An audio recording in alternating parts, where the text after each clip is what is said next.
Amy Dunn is missing and presumed dead.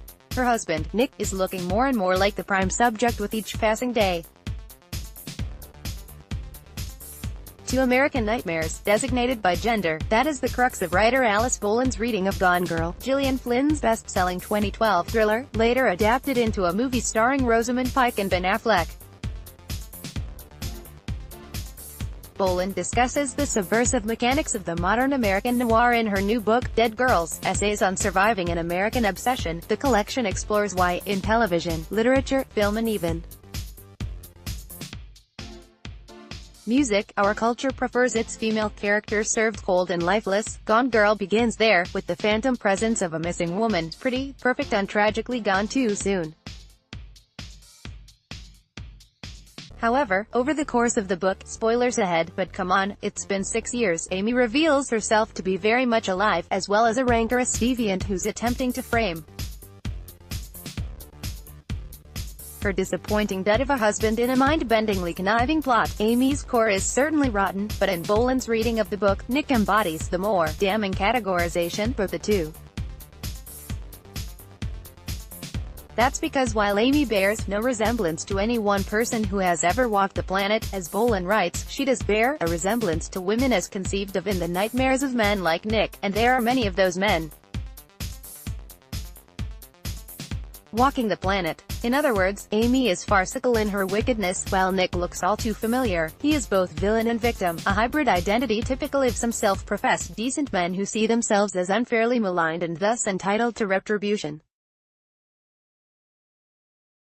The book reads eerily prescient now when men's fear of being accused is a central topic of some Me Too discussions, and outbursts of violence by incels, involuntary celibates, and domestic abusers reveal how attacks against women are often retribution for rejection. "You're the wrong party," said Boland, explaining the offender's thinking in an interview with HuffPost. "Everyone has tricked you and screwed you out of getting what you want." Boland recognizes this trope in a wide range of beloved fictional male characters, including Philip Marlowe, the noir detective in Raymond Chandler's The Big Sleep, who feels harassed by his own job, and understands himself as a pure soul being corrupted. Another cultural innocent in his own mind is Travis Bickle in Taxi Driver, whom Boland describes as an avenging angel. The Oscar-nominated film ends with Bickle, played by Robert De Niro, killing 3 men. He's hailed as a hero because the dead were violent criminals themselves, but in real life, the violence committed by so-called decent men isn't so easily digestible. Think of Elliot Rodger, described in the media as a polite and kind boy.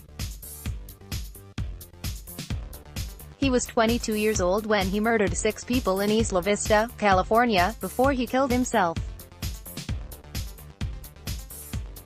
"People should feel sorry for me," he wrote in a manifesto he distributed shortly before the 2014 massacre. "My life is so pathetic, and I hate the world for forcing me to suffer it. I feel sorry for myself." This kind of rhetoric is plastered across the message boards of incels, Rodger's compatriots who see sex and love as their birthright. Boland believes that privilege is to blame for this warped mindset. Women, no matter how privileged they are, get a rude awakening at some point, because being harassed, dismissed and ignored is commonplace, she said. For men, quite often, they are kind of raised in this very insulated way. It's too late when they get that rude awakening. When self-victimization spurs them on to an act of violence, the line between sufferer and culprit has already been blurred. They are the victims in their own minds, as Boland put it.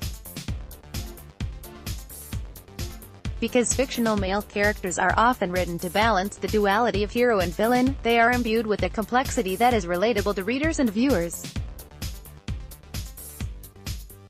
We empathize with flawed male heroes and anti-heroes because being misunderstood and overlooked are universal elements of the human experience. Dead girls, however, often die before the opening scene or page and are henceforth treated as objects rather than people. We can empathize with a male character even if he is misogynist, violent or cruel. But dead girls are props, their pain merely a spectacle. we can't look away and don't feel morally compelled to, either. The reason the dead girl is dead from the beginning is so we don't identify with her," Bolin said. No one watches Twin Peaks and thinks, "Oh, I'm a Laura Palmer." While dead girls like Laura are objects rather than characters, nice guys like Nick Dunn are used to being the trusted narrators and won't settle for anything less. Bolin believes the Nick Dunns of the world fear being accused of a crime they didn't commit, not only because of the physical consequences they might face, but because they're terrified of having a narrative thrust upon them that runs counter to the one they created themselves. A recent survey by Glamour and GQ suggested that 84% of non-fictional men are worried that sexual misconduct accusations could harm the reputations of men who don't deserve it. The fear of women like Amy runs rampant in men like Nick, when Flynn's characters first appeared in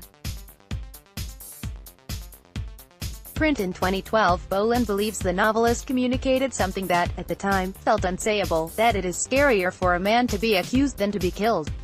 Perhaps because men are so accustomed to being protagonists, they can hardly imagine ceasing to exist altogether. Relinquishing ultimate authority over their own experience is devastating enough. So-called nice guys take up plenty of space in American narratives, both factual and fictional.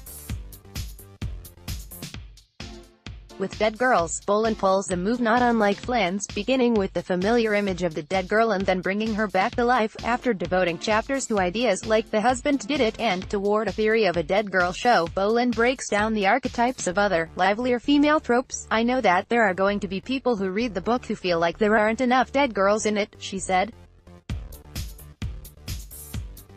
"I want people to stop focusing on the dead girl. I want us to be able to move on." Bolin transitions into an essential story, her own. She unpacks her time growing up in Moscow, Idaho, and moving to Los Angeles. Like Amy Dunn, Bolin draws power from her ability to shape her narrative, framing storytelling as a mode of survival. She discusses the cultural influences that shaped her coming of age and, in doing so, introduces other female archetypes: the daughter as detective, the wild thing, the sadomasochistic artist, the teen witch,